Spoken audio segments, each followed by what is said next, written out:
হিজড়া শব্দটা মনে হলেই আমাদের সবার মনেই আতঙ্ক কাজ করে। পথে ঘাটে বাসে ট্রেনে দেখা হলে অনেকেই ঘৃণা ভরে এড়িয়ে চলেন তাদের।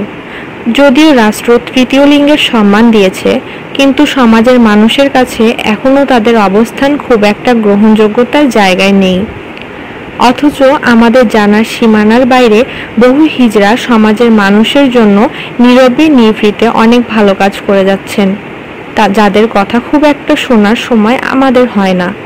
26শে জানুয়ারি 2014 তারিখে বাংলাদেশ সরকারের মন্ত্রিসভায় হিজড়াদের তৃতীয় লিঙ্গের মানুষ হিসেবে স্বীকৃতি দিয়ে একটি গেজেট প্রকাশ করে। এই ঘোষণার পর বাংলাদেশ থেকে এবার এই প্রথমবারের মতো 5 জন হিজড়ার একটি দল হজ পালনের জন্য সৌদি আরব যাচ্ছেন। বিমানবন্দরের কর্মকর্তারা জানিয়েছেন, এই 5 জন হিজড়া সোমবার হজ পালনে বিমান বাংলাদেশ এয়ারলাইন্সে সৌদির উদ্দেশ্যে যাত্রা করেছেন।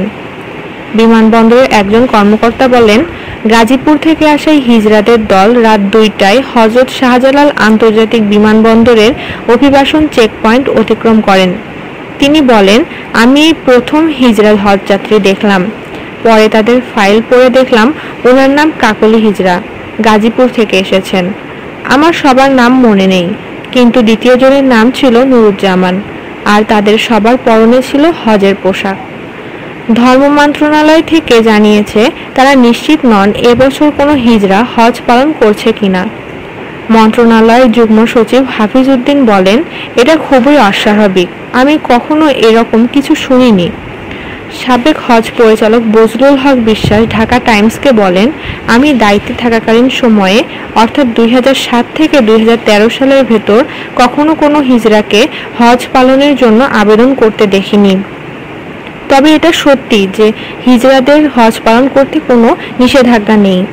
যদিও সৌদি আরব 2016 সালের নভেম্বরে হিজড়াদের উমরাহ এবং হজ পালনের উপরে নিষেধাজ্ঞা আরোপ করেছেন, তাই শেষ পর্যন্ত এই 5 জন মানুষের হজব্রত পূর্ণ হয় কিনা সেটাই দেখার বিষয়।